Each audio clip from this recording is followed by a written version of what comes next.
In this video we will learn how to make the lower fender of the toy car. This part is about twice as complicated as the upper fender because it includes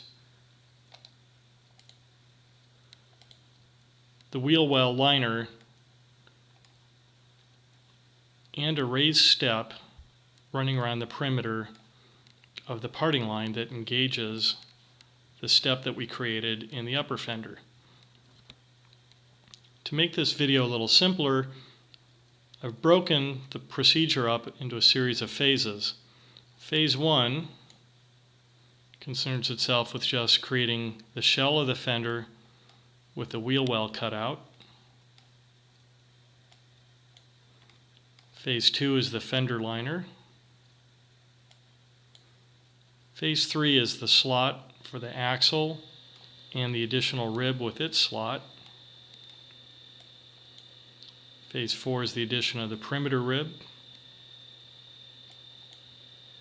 Phase 5 is the addition of any draft and some finishing fillets on the ribs. Before starting phase 1, we insert into this model the exact same master model that was inserted into the upper fender. Then a plane was created that will later be used for capping off this side of the fender. And while we're at it, we create a plane up above which can be used for projecting down the rib running around the perimeter. So now, starting with phase 1, I've hidden all the unnecessary bodies and surfaces except for the splitting surface and the lower fender surface. I'm going to make a copy of the splitting surface at an offset of 0 because I need to use the splitting surface more than once throughout this tutorial. Then I'm just going to hide the original one so I don't accidentally pick it. I'm also going to make a copy of the lower fender surface and hide the original as well.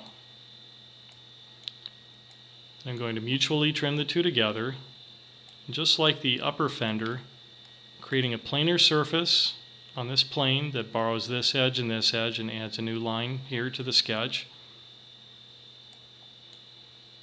A planar surface which caps off the end. These are all knitted together, and then finally using the shell command,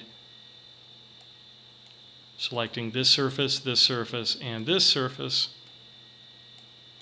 make the lower fender shell at 0.06 inches thick. So this is pretty much the same procedure used on the upper fender.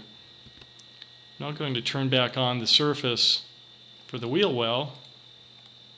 I'm going to use this to cut out the wheel well opening out of this fender just by using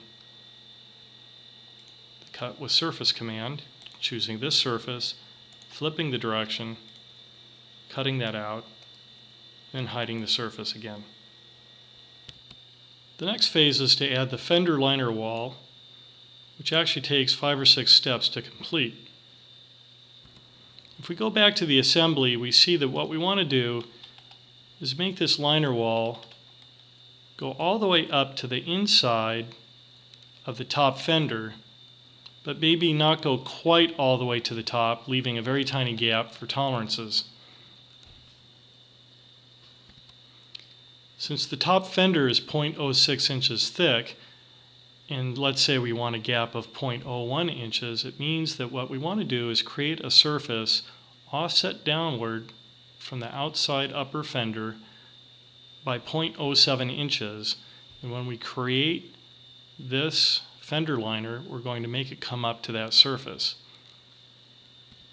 So back to the fender, I'm going to start by making a new copy of the splitting surface at a distance of 0. Then I'm going to take my upper fender surface, copy that downward by distance of 0.07 inches. Finally, I'm going to mutually trim these together